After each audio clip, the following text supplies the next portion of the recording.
Bismillahirrahmanirrahim. Assalamualaikum warahmatullahi wabarakatuh. Pada pertemuan kali ini, kita akan mempelajari sebuah tema bersatu dalam keberagaman dan demokrasi. Indonesia merupakan negara yang warga negaranya sangatlah beragam, dimulai dari beragamnya perbedaan, suku, budaya, bahkan bahasa. Di samping itu, Indonesia juga dalam kepemerintahannya menggunakan sistem demokrasi, yang di dalamnya terdapat kebebasan baik dalam beragama, berpendapat, berekspresi, bahkan dalam hak milik. Lalu, bagaimana Islam memberi tuntunan agar kita dapat bersatu dalam keberagaman dan demokrasi?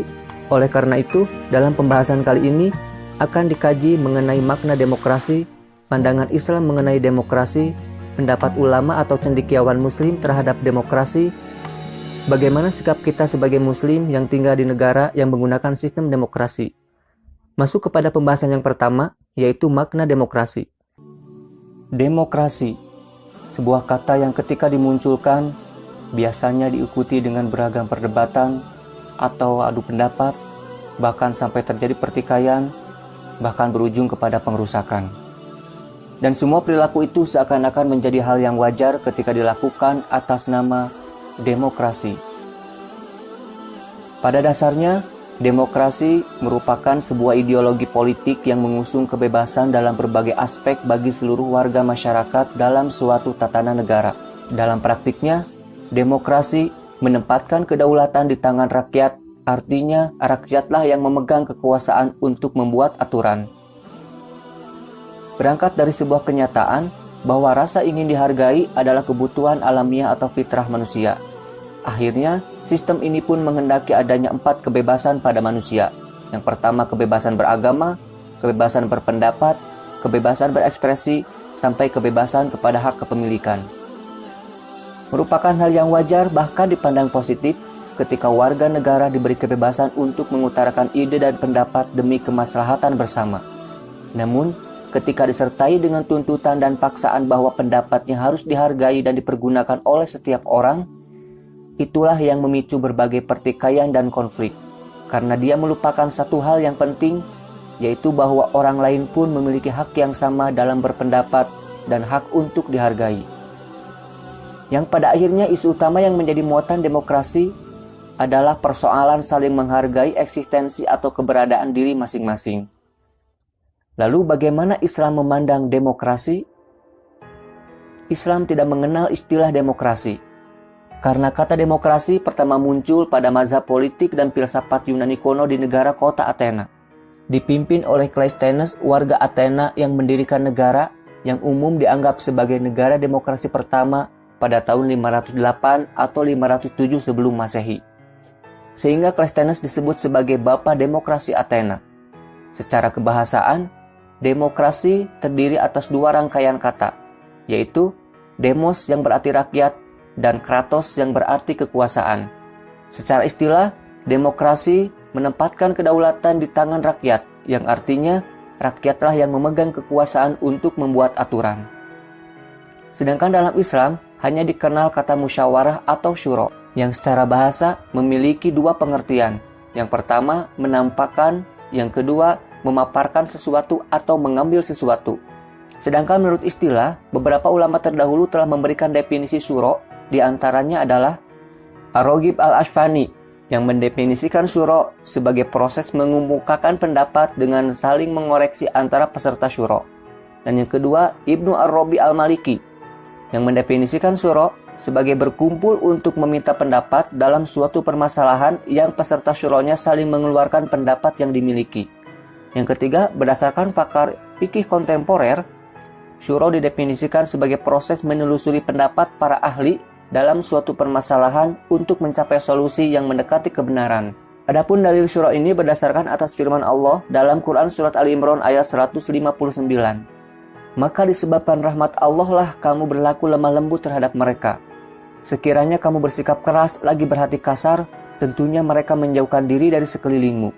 Karena itu maafkanlah mereka, mohonkanlah ampun bagi mereka dan bermusyawarahlah dengan mereka dalam urusan itu.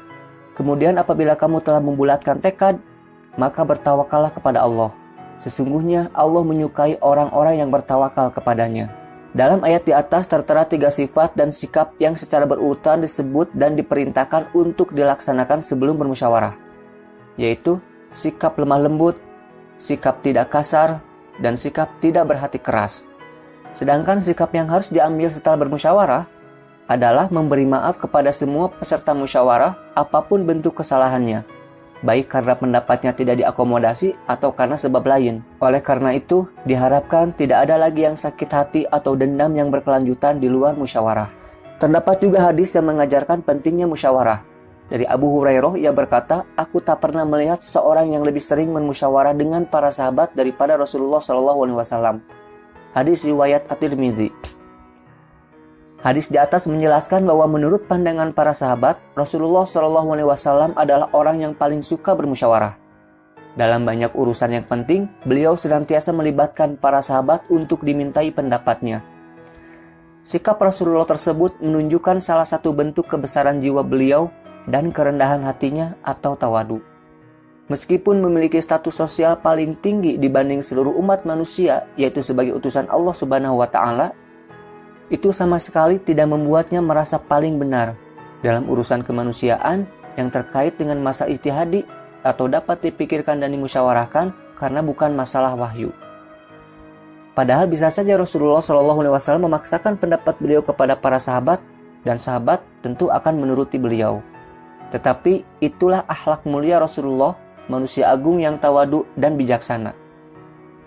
Dari Al-Quran dan hadis tersebut dapat dipahami bahwa musyawarah atau syura termasuk salah satu kebiasaan orang yang beriman. Hal ini perlu diterapkan dalam kehidupan sehari-hari seorang muslim, terutama dalam hal-hal yang memang perlu dimusyawarahkan, misalnya hal yang sangat penting atau sesuatu yang ada hubungannya dengan orang banyak atau masyarakat. Dalam kehidupan bermasyarakat, musyawarah menjadi sangat penting karena yang pertama, permasalahan yang sulit akan menjadi mudah setelah dipecahkan oleh orang banyak, lebih-lebih kalau yang membahas adalah seorang yang ahli. Yang kedua, akan terjadi kesepahaman dalam bertindak. Yang ketiga, menghindari prasangka yang negatif, terutama masalah yang ada hubungannya dengan orang banyak.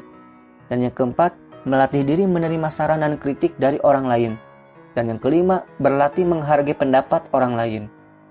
Setelah mengkaji konsep demokrasi yang dicetuskan oleh filsuf Yunani dan konsep syura dalam ajaran Islam, selanjutnya kita akan mengkaji bagaimana pendapat para ulama tentang demokrasi. Secara garis besar, pandangan para ulama atau cendekiawan muslim tentang demokrasi terbagi menjadi dua. Yang pertama, menolak sepenuhnya demokrasi, dan yang kedua, menerima dengan syarat tertentu.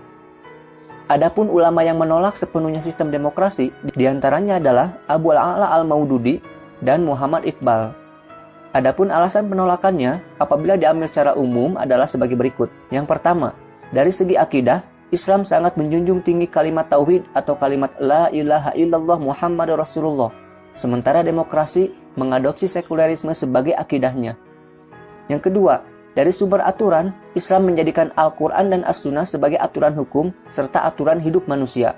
Sementara demokrasi menjadikan akal manusia sebagai pembuatan hukum maupun aturan yang mengatur kehidupan manusia. Yang ketiga, dalam ikatan perbuatan, Islam disandarkan pada hukum syara. Sementara demokrasi menghendaki adanya 4 kebebasan, yaitu kebebasan beragama, kebebasan berpendapat, kebebasan berekspresi, dan kebebasan hak milik. Yang keempat, dalam standar perilaku, ketegasan Islam dalam menentukan halal dan haram bersumber langsung dari wahyu Allah. Sementara demokrasi harus melalui musyawarah untuk mendapatkan kemaslahatan dalam menentukan halal dan haram. Sedangkan ulama yang menerima demokrasi dengan syarat tertentu diantaranya adalah Muhammad Imaro, Yusuf Al-Qardawi, dan Salim Ali Al-Bahasnawi. Adapun syaratnya adalah, yang pertama, kekuasaan tersebut merupakan wewenang Allah Subhanahu wa Ta'ala. Dialah pemegang kekuasaan hukum tertinggi. Wewenang manusia hanyalah menjabarkan dan merumuskan hukum sesuai dengan prinsip yang digariskan Tuhan serta berijtihad untuk sesuatu yang tidak diatur oleh ketentuan Allah. Jadi Allah Subhanahu wa Ta'ala berposisi sebagai asyari atau legislator, sementara manusia berposisi sebagai faqih atau yang memahami dan menjabarkan hukumnya. Syarat yang kedua, menetapkan tanggung jawab setiap individu di hadapan Allah Subhanahu wa Ta'ala. Syarat yang ketiga, wakil rakyat harus berakhlak Islam dalam bermusyawarah dan tugas-tugas lainnya. Yang keempat, mayoritas bukan ukuran mutlak dalam kasus yang hukumnya tidak ditentukan dalam Al-Quran dan Sunnah, sebagaimana dalam Quran Surat An-Nisa ayat 59 dan Quran Surat Al-Ahzab ayat 36. Dan yang kelima, komitmen terhadap Islam terkait dengan persyaratan jabatan, sehingga hanya yang bermoral yang duduk di parlemen. Bagaimana sikap kita sebagai muslim yang tinggal di negara Indonesia yang menggunakan sistem demokrasi? Sebagai muslim yang tinggal di negara yang menggunakan sistem demokrasi, hendaknya kita mengikuti dan menjalankan demokrasi tersebut dengan norma-norma atau kaidah syuro sesuai dengan tuntutan Al-Quran dan Sunnah serta ijtihad para ulama. Di antaranya adalah, yang pertama, bersikap lemah lembut jika hendak menyampaikan pendapat, tidak berkata kasar ataupun bersikap keras kepala. Yang kedua, menghargai pendapat orang lain. Yang ketiga, berlapang dada untuk saling memaafkan. Yang keempat, memohonkan ampun untuk saudara-saudara yang bersalah. Yang kelima, menerima keputusan bersama atau hasil musyawarah dengan ikhlas. Yang keenam, melakukan keputusan-keputusan musyawarah dengan tawakal, senantiasa bermusyawarah tentang hal-hal yang menyangkut kemaslahatan bersama, menolak segala bentuk diskriminasi atas nama apapun, berperan aktif dalam bidang politik sebagai bentuk partisipasi dalam membangun bangsa. Semoga kita dapat memahami norma-norma atau kaidah-kaidah demokrasi dan kita bisa mengamalkan demokrasi sesuai dengan tuntunan Quran dan Sunnah. Assalamualaikum warahmatullahi wabarakatuh.